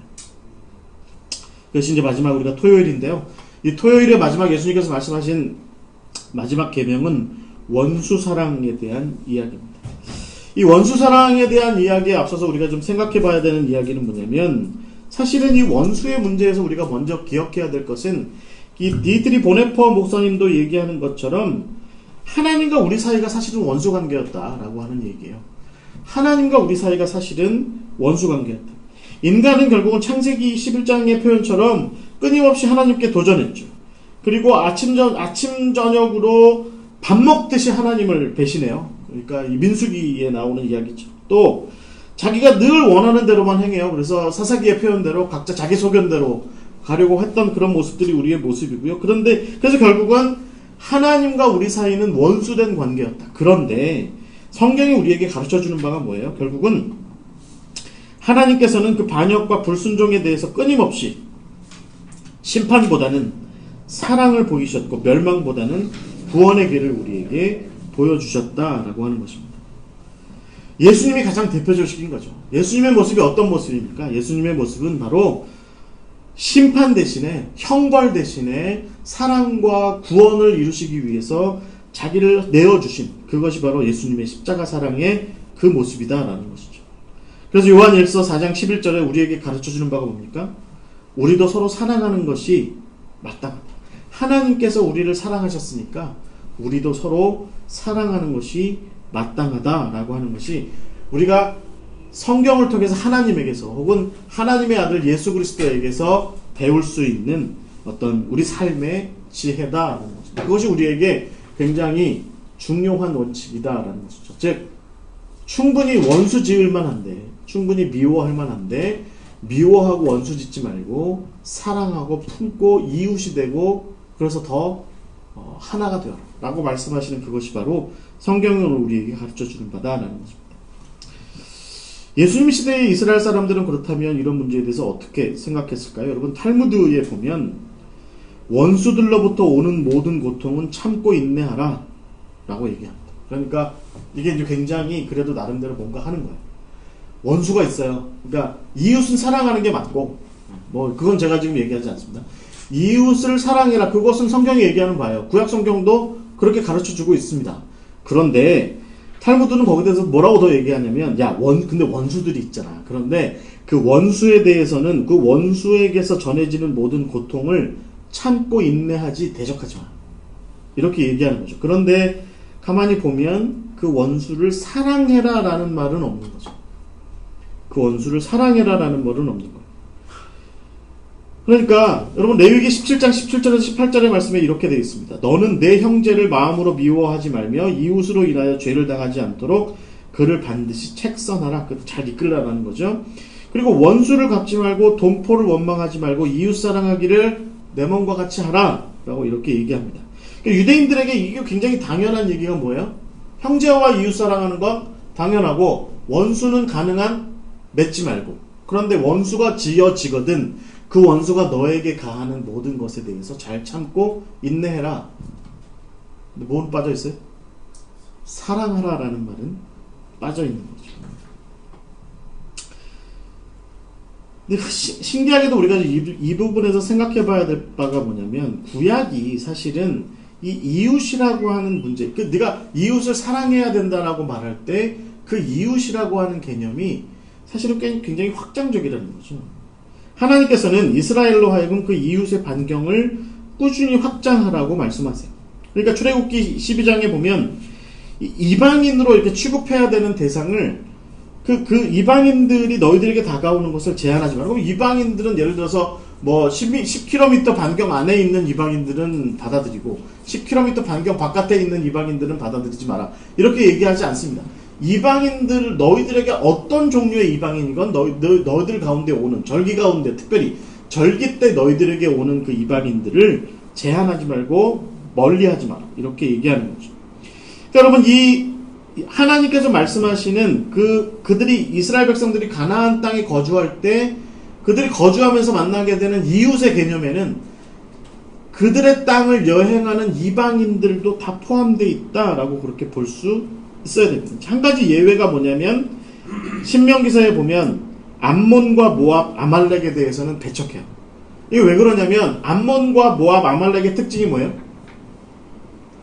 그들이 출애굽해서 올라갈 때 자기네 땅을 가면 안 돼. 못 가. 라고. 그러니까 이스라엘 백성들이 나그네 되었을 때 나그네 된 그들을 영접하고 배려해주지 않은 존재들이 바로 이들이에요. 암몬과 모압, 아말렉 이런 존재들이에요. 그러니까 이들에 대해서는 철저하게 진멸한다 이런 원칙이 있지만 그 외에 나머지 이방인들에 대해서는 성경이 원칙적으로 갖고 있는 태도는 뭐냐면 출애굽기 19장 6절의 말씀처럼 제사장의 나라가 되어서 모든 나라와 민족을 하나님께로 인도하는 그 일을 중요하게 여겨야 된다. 여러분 그 이사야서 46장의 말씀도 그렇잖아요. 모든 나라가 너희들 가운데로 나올 수 있도록 너희들이 이 성전을 열어두어야 한다.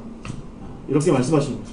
만민이 기도하는 집이 되도록 하는 것이 사실은 중요한 것이죠. 그래서 우리가 성경을 통해서 볼 수 있는 굉장히 중요한 특징은 뭐예요? 하나님께서는 이웃이라고 하는 개념을 계속해서 이스라엘로 하여금 확장하도록 이렇게 말씀하신다는 거죠. 그 이웃의 경계를 넓혀라 이렇게 말씀하시고 가능한 한 다 사랑의 대상으로 포함시켜야 된다 이렇게 말씀하시는 거죠. 더군다나 더 나아가서 이웃과 원수의 경계를 무너뜨리는 모습도 있어요. 여러분 출애굽기 23장 4절에서 5절에 보면 너 원수가 있는데 네 원수의 소나 양이 염소가 나귀가 길을 잃으면 그거 원수의 것이라고 하더라도 데려다 줘야 돼 라고 얘기해요. 그러니까 원수의 소나 나귀가 퍼져 있으면 그걸 일으켜 세워주는 일들은 좀 해줘야 돼 라고 얘기하는 게 사실은 성경이 이야기하는 바죠. 우리 같으면 어떻게 해요? 절대로 원수를 위해서는 절대로 그럴 수 없어요. 원수는 밟아 이겨야 돼 라는 생각을 우리가 갖고 있는데 성경은 사실은 그렇게만 이야기하지 않아요. 중요한 건 뭐야? 이 예수님 시대에 이르러서 이 종교인들, 특히 예수님 시대의 종교인들의 태도가 뭐냐면 바로 하나님의 원수가 누구냐라고 하는 것과 자기들의 원수의 개념을 잘 구별하지 못하고 있는 문제다라는 것입니다. 즉 하나님께서는 원수를 분명하게 척결하실 것이다. 원수를 무너뜨릴 것이다 라고 말씀하세요. 그것은 그런데 하나님의 원수지 이스라엘의 원수는 아니라는 거예요. 그런데 이 하나님의 원수는 곧 우리의 원수다라고 생각하는 그런 경향이 분명하게 있었고 결국은 하나님께서 그 원수들을 무너뜨릴 것이다 라고 하는 것에 발맞추어서 그것을 말하자면 악용하고 오남용해서 하나님께서 원수로 생각하는 자들이니까 우리도 저들에 대해서 함부로 여기고 우리도 저들을 원수로 여겨야 돼. 우리는 절대로 그들을 사랑할 수 없어. 우리의 사랑의 대상이 아니야. 우리의 이웃이 아니야. 라고 이렇게 배제해버리고 이렇게 선을 거버린 울타리를 쳐버린 그런 모습이 바로 당시의 이스라엘 사람들한테 있었다라고 하는 것이죠. 그러나 여러분 요나서 4장에 나오는 중요한 이야기가 있죠. 하나님께서 요나가 막 불평할 때 뭐라고 얘기해요? 좌우를 분별하지 못하는 12만 명의 이성에 살고 있는데 내가 왜 얘네들을 무너뜨려? 내가 왜 얘네들을 벌해? 라고 말씀하셨다라고 하는 것을 우리가 기억해야 된다는 것입니다. 그러니까 우리는 이게 쉽게 생각하는 거죠. 하나님 편에서 볼 때 하나님 보시기에 저들은 원수야. 그러니까 나는 저들과 상대하면 안 돼. 나는 저들과 친구일 수 없어. 나는 저들과 이웃일 수 없어. 라고 이야기하는데 사실은 하나님 편에서 보면 예수님께서 이 땅 가운데 오시고 죄인들이나 세리나 창녀들과 더불어서 한 솥밥을 드시고 한 테이블에서 밥을 드시고 그들과 더불어 먹고 즐기고 그들에게 구원의 길을 여신 것처럼 결국은 이스라엘 사람들이 원수로 여겼던 이방인이 그 당시 이스라엘 사람들이 이방인으로 여겼던 사람들이 누구예요? 심지어는 사마리아인은 둘째치고 갈릴리 사는 사람들, 갈릴리 사는 사람들조차도 사실은 이방인 취급해버린 거죠. 이방인 취급해버린 거죠. 저들은 정결하지 않아요 라고 생각한 거죠. 맨날 이방인들이랑 만나고 자기들은 뭐 사실 안 그래요.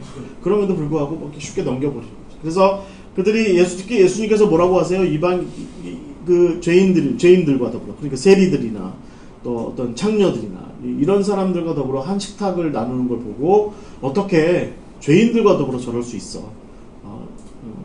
이방인이나 다름없는 자들과 더불어 저럴 수 있어 라고 얘기했던 그런 모습이 있었던 거죠. 그들은 결국은 원수, 이방인, 이들은 사귈 수 없는 사랑의 대상이 아니었다 라고 이렇게 볼 수 있는 거죠. 근데 예수님께서 지금 뭐라고 말씀하세요? 원수를 사랑해라,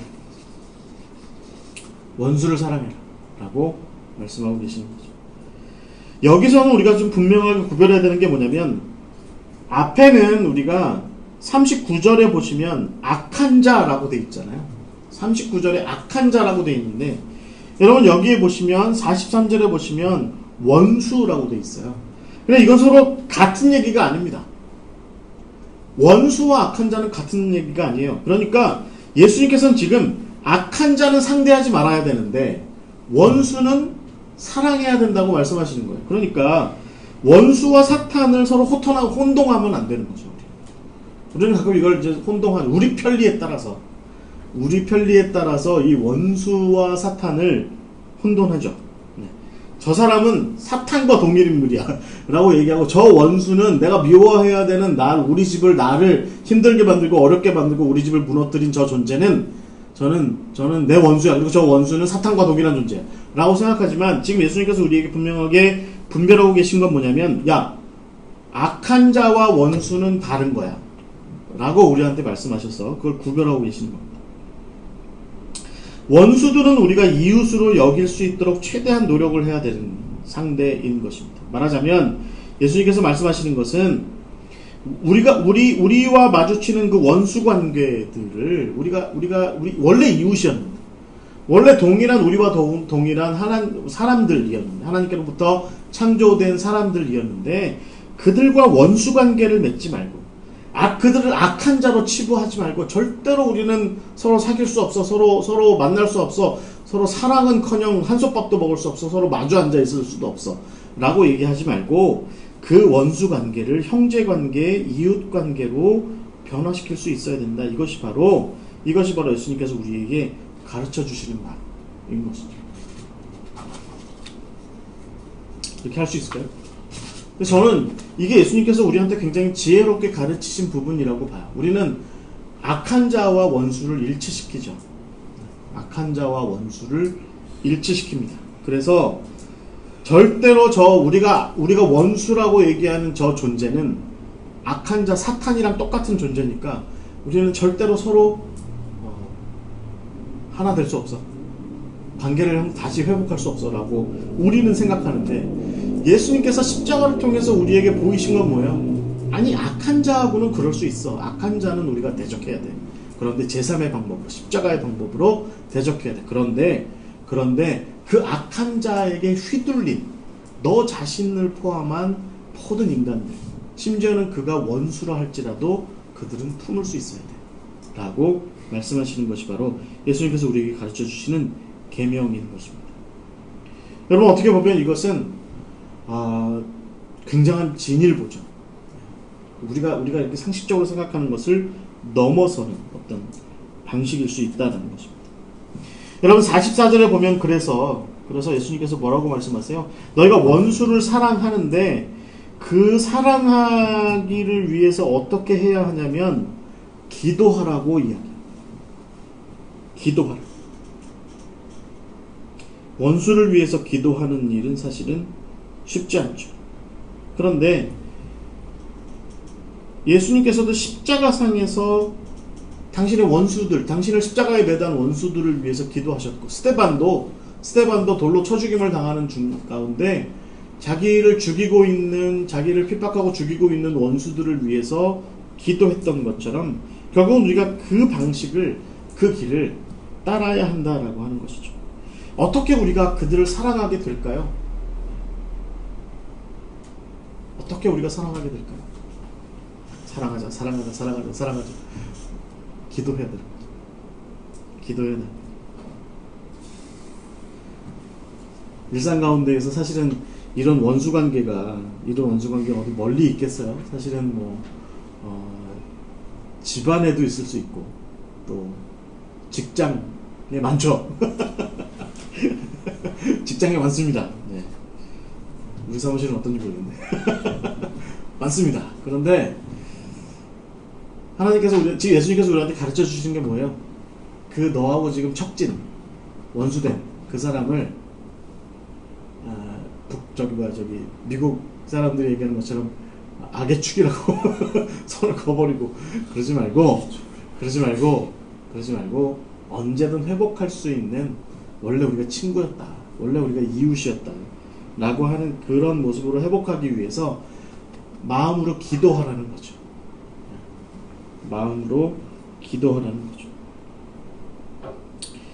그래서 기도하는 가운데 우리가 생각을 좀 바꿀 필요가 있는 부분이 바로 예수님께서 그 다음에 45절에 하신 말씀이에요. 뭐냐면 사실은 기도하면서 우리가 이런 생각을 품어야 돼요. 그러니까 하나님께서 오늘 여기 45절에 나온 말씀처럼 하늘에 계신 하나님께서 그 햇빛을 악인과 선인에게 동일하게 비추시고 비를 의로운 자와 불의한 자에게 내리신다는 것을 기억해야 된다. 기도하는 가운데 그걸 알아야 된다는 거죠. 흥미로운 얘기죠. 우리는 늘 기도하면서 무슨 기도해요? 주여 우리 옆에 원수의 논에는 물이 들어가지 않게 하여 주시고 제 논에만 비를 내리시고 물이 철철 넘치게 하여 주시옵소서. 뭐 그런 기도하죠. 근데 그게 가능한가요? 가능하지 않습니다. 네. 비는 하나님께서 내려주시는 비는, 하나님께서 내리쬐어 주시는 햇볕은 원수에게도 선인에게도, 악한 사람에게도 선인에게도 동일하게 비추는 거죠. 네. 우리는 그런 생각할 수 있죠. 어떻게 나한테 저렇게 악을 행한 저 사람이 저렇게 잘 될 수가 있어? 나에게 악을 하고 우리 집을 풍비박산을 만든 저 사람이 어떻게 저렇게 잘 될 수가 있어? 라고 이렇게 생각할 수 있지만 하나님의 은혜는 사실은 그렇지 않다라고 하는 것입니다. 그러니까 결국은 하나님의 은혜를 끼치시는 방식에 우리가 맞춰 사는 것이 어떻게 보면 합당한 거예요. 예수님께서 십자가의 사랑을 보여주셨던 것처럼. 여러분 무엇보다 예수님의 십자가 사랑이 선한 사람에게만 임하는 은혜고 악한 사람에게는 임하지 않나요? 예수님의 보혈의 피가 선한 사람에게만 보혈의 피가 이렇게 흘러오고 악한 사람에게는 보혈의 피가 흘러가지 않나요? 그렇지 않습니다. 세상 곳곳에 모든 하나님 보시기에 구원이 필요한 자, 하나님 보시기에 구원이 필요한 자, 그가 악한 자든 극악한 자든 선한 자든 극선한 자든 구별하지 않으시고 십자가의 은혜를 동일하게 끼치시는 것이 바로 하나님이시다라는 그런 부분입니다. 두 번째로 우리가 생각해야 되는 46절과 46절의 말씀에서 우리가 생각해야 되는 바가 뭐예요? 그게 뭐냐면 우리가 갖고 있는 윤리적인 척도, 태도를 버려야 한다라고 하는 것입니다. 우리가 쉽게 빠지기 쉬운 오류가 뭐예요? 그리스도인들은요, 비그리스도인들에 비해서 훨씬 윤리적이라고 생각하는 태도예요. 우리가 십자가를 알고 하나님을 알고 예수님을 알고 성령님을 알고 교회를 알고 십계명을 알고 성경에 나오는 여러 가지 선하게 살아가는 법칙들을 알고 있으니 우리가 비그리스도인들에 비해서 훨씬 더 도덕적이다라고 이렇게 생각하는 그런 태도인데, 그런데 사실은 그것은 잘못된 생각이다라는 것입니다. 그러니까 예수님께서 우리한테 지금 분명하게 하시는 말씀은 뭐예요? 야, 그 정도는 믿지 않는 사람들도 다 한다. 그 정도는 믿지 않는 사람들도 다 한다. 너희들은 그들이 생각하는 사랑의 개념보다, 너희들은 그들이 생각하는 윤리적인 어떤 개념보다 훨씬 더 깊고 훨씬 더 넓고 훨씬 더 큰, 훨씬 더 높은 그런 척도를 가지고 있어야 돼. 그게 바로 내가 너희들한테 제안해 주는 바는 뭐냐면 그것은 바로 원수 사랑이야. 원수까지도 사랑할 수 있어야 한다는 것이죠. 예수님께서 뭐라고 거기 말씀하세요? 너희가 너희를 사랑하는 자를 사랑하면 무슨 상이 있겠느냐? 세리도 이같이 하지 않느냐? 너희 형제에게만 무난하면 남보다 더한 것이 무엇이냐? 그냥 우리가 편안하게 만날 수 있는 사람들에게만 사랑해, 뭐 잘 잤어요, 편안하세요 이렇게 얘기하는 게 무슨 의미가 있느냐? 그건 다 이방인들도 다 그렇게 하지 않느냐라고 말씀하시는 거죠. 우리는 더 깊은 단계로 나아갈 수 있어야 합니다. 그것을 바로 48절에서 예수님께서 우리한테 가르쳐 주시는 마지막 경지의 모습이에요. 그게 뭐냐면 하늘에 계신 너희 아버지의 온전하심 같이 너희도 온전하라 라고 말씀하십니다. 여러분, 이 온전함의 단계를 우리가 자칫 어떤 완벽함의 단계로 이렇게 생각할 수 있습니다. 그런데 이것은 단순히 그렇게 어떤 완벽함의 그런 모습을 넘어서는 겁니다. 그것조차도 사실은 넘어서는 겁니다. 어떻게 보면 이 온전함의 경지는 사랑하고자 하는 그 경계가 가능한 한 넓어지고 세밀하여지고 깊어지고 높아지는, 꾸준히 그런 삶이 계속해서 일어나. 오늘 내가 사랑의 지경이 이만큼이었다면 내일은 조금 더 넓어지고, 오늘 내가 사랑하고자 하는 그런 자세가 요 정도의 어떤 깊이였다면 내일은 더 깊어지고 하는 그런 모습들이 우리한테 있어야 한다. 그것이 바로 온전함의 경지다라고 우리한테 가르쳐주고 계시다라는 것입니다. 여러분, 원수사랑까지 한번 우리가 생각해 봤어요. 어때요? 우리가 이 사회적인 계명들이에요. 말하자면 맹세를 앞세우지 말고 진실함과 정직함을 가지고 상대를 좀 대하는 그런 사회를 만들기 위해서 노력해요.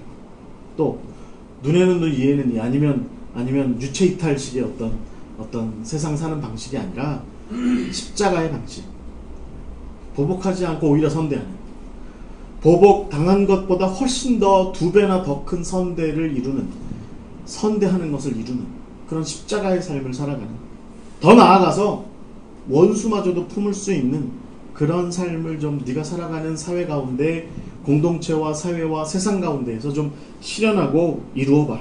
그것이 바로 내가 너희들에게 바라는 바야. 근데 여러분, 이런 것들을 한번 가만히 잘 생각해 보면 우리는 늘, 저는요, 이 특별히 마태복음 5장을 읽어 내려가면서는 이 구절들을 읽어 나가면서 늘 앞에 팔복을 생각해야 된다라고 하는 것이죠. 그러니까 예수님께서는 그들에게 뭐라고 말씀하신 거예요? 너들은 가난함에도 불구하고 긍휼히 여기고, 애통하는 가운데에도 청결한 삶을 살아가고, 온유한 가운데 화평을 이루기 위해서 노력하고, 너희들 스스로도 의에 굶주리고 목말랐음에도 불구하고 누군가가 의에 굶주리고 목마른 것을 보지 못하고 그들의 그 배고픔을, 의에 대한 배고픔을 채워주기 위해서 헌신하고 노력한 사람.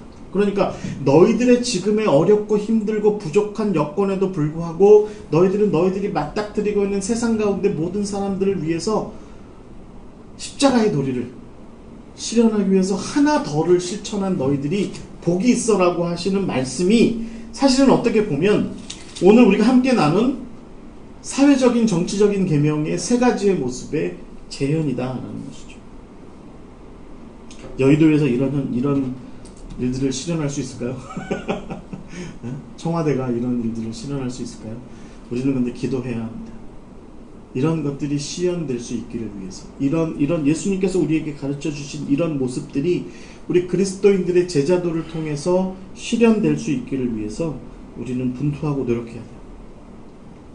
그렇게 해서 여러분, 우리가 이제 이 6개의 계명, 분노하지 마라, 정욕으로 살지 마라, 그리고 네 아내에 대해서 너와 관계를 형성한 사람들에 대해서 쉽게 그렇게 관계를 단절하고 너의 욕심 따라서 단절하고 살지 마라 라고 하는 그런 어떤 우리의 육신에 관련된 이야기들과, 그 다음에 오늘 우리가 뭐예요? 맹세, 그 다음에 또 선대하는 것, 또 원수마저 사랑하는 것, 이런 6가지의 계명을 다 실현한 사람들이 다시 읽을 수 있는 구절이 뭐냐면 5장 17절부터 20절의 말씀입니다. 그게 뭐예요? 예수님께서 뭐라고 말씀하세요? 내가 율법이나 선지자를 폐하러 온 줄로 생각하지 마라. 폐하러 온 것이 아니요 완전하게 하려 함이라. 진실로 너희에게 이르노니 천지가 없어지기 전에는 율법의 1.1획도 결코 없어지지 아니하고 다 이루리라. 그러므로 누구든지 이 계명 중에 지극히 작은 것 하나라도 버리고 또 그같이 사람을 가르치는 자는 천국에서 지극히 작다 일컬음을 받을 것이고, 누구든지 이를 행하며 가르치는 자는 천국에서 크다 일컬음을 받을 것이다. 너에게 이르노니 너희 의가 서기관보다 바리새인보다 더 낫지 못하면 결코 천국에 들어가지 못할 것이다. 이런 말씀의 핵심은 뭡니까? 결국은 이 일요일의 율법의 완성을 지향하는 이 뜻을 품는 이 일요일의 이런 생각들은 결국은 이 6가지의 6일 동안의 삶을 통해서 한 땀 한 땀 실현되고, 그리고 주일날 아침에 돌아와서 다시 교회로 와서 우리가 얘기하는 거죠. 주님, 예수님, 지난 주일날 저한테 율법을 실현하라고 말씀하셨죠. 율법을 완성하라고 말씀하셨죠. 내가 너희들한테 가르쳐준 그런 계명, 작은 계명 어떤 것 하나라도 놓지 말고 내려놓지 말고 성실하게 수행하고 실현하고 살라고 하셨죠. 제가 그렇게 살다가 결국에는 십자가에 달리고 결국은 원수에게마저도 다 내가 내 것을 다 내어주는 그런 삶을 살다가, 그렇게 해서 저는 소금처럼 다 사라진 채로, 저의 형체는 다 잃은 채로, 나의 형체를 다 잃은 채로, 그러나 세상은 저렇게 만난 세상이 되게 한 후에 저는 아무것도 없이 빈손 들고, 그러나 저는 좀 찢기고 상한 모습으로, 저는 수고하고 그래서 예수님이 십자가에 달렸을 때 그 모습처럼 찢기고 상한 모습으로 주님 앞에 다시 나왔습니다. 그러나 주님, 제가 율법의 1.1획도 작은 계명 하나라도 실현하기 위해서 하나님의 뜻이 온전하여지기를 위해서 수고하고 헌신했습니다 라고 이렇게 주일 아침에 이야기하게 될 때 주께서 우리에게 예배를 통해서, 기도와 말씀을 통해서, 또 성도들의 교제 가운데에서 힘되시고 능력되어 주시는 은혜를 우리한테 허락하신다는 거죠. 그리고 또 다른 율법의 완성을 위한 또 다른 사명을 우리한테 주시고 한 주일의 삶으로 우리를 보내신다는 것입니다. 여러분, 저는 이 7개의 계명, 이것이야말로 어떻게 보면 앞에 소금과 빛의 삶의 실현이다. 6가지의 계명이 결국은 이 월요일부터 토요일까지의 6가지의 계명이 소금의 삶을 실현해 나가는 것이다. 자기를 끊임없이 잃어버리는, 자기를 끊임없이 내어주는, 그러나 나와 더불어 함께 살아가는 공동체와 세상이 더 맛깔나게 되는, 더 거룩하게 보존되는, 그것을 위해서 수고하는 헌신이라고 한다면, 주일에 우리가 주의 말씀과 주의 계명과 더불어서 주 앞에 딱 서게 됐을 때 주께서 우리를 빛으로 세우신다는 것이죠. 주의 빛된 자녀로, 제자로 우리를 다시 한번 세우시고, 우리로 하여금 너희들이 율법을, 하나님의 뜻을 완성한 나의 진정한 제자들이야 라고 이렇게 우리를 찬양하시고 칭송하시고. 여러분, 누가복음 10장에 보시면 제자들이 세상 파송받았다가 다시 돌아왔을 때 예수님께서 말씀하세요. 이런 하나님 나라의 놀라운 비밀을 세상의 권세 있는 자들에게 보이지 않으시고 이렇게 낮고 천하고 어린 자들에게 보여주셔서 이들로 하여금 세상 가운데에서 그 놀라운 일들을 다 행하고 이룰 수 있도록 이렇게 힘되시고 능력되어 주신 하나님을 찬양합니다 라고 하나님을 찬양하시는 모습이 누가복음 10장에 나오는데, 저는 이런 모습들이 바로 다 이렇게 보면 이 7가지 계명의 한 주일의 삶과 상당히 연결될 수 있는 그런 모습들이 아닌가 생각합니다. 여러분, 저는 우리가 제자도의 삶을 이야기할 때 결론적으로 말씀드리자면, 이제 간단하게 말씀드리자면, 한 주일을 제자의 도리로 세워나가는 그런 구체적인 삶의 실천, 그런 것들이 우리한테 필요하다라는 것이죠.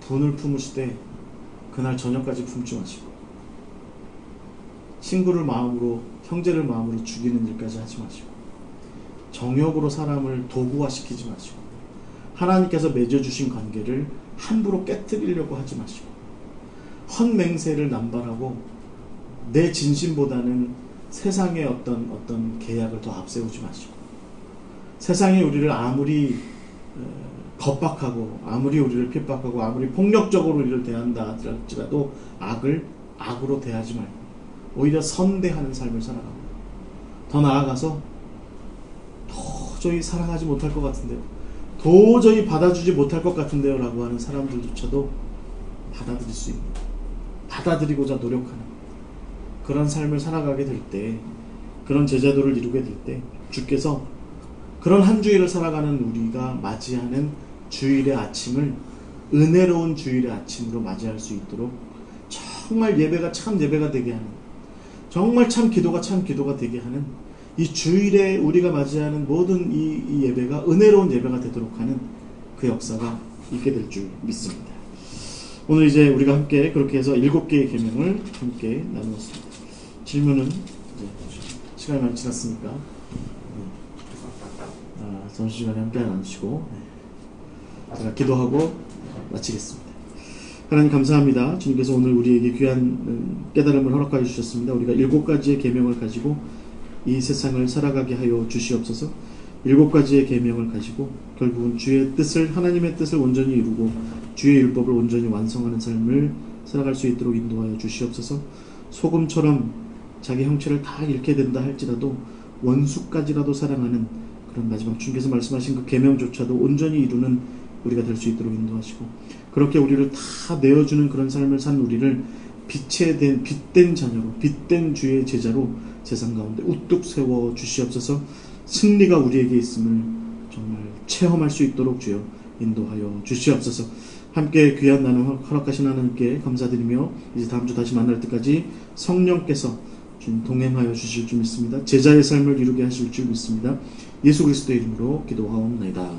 아멘.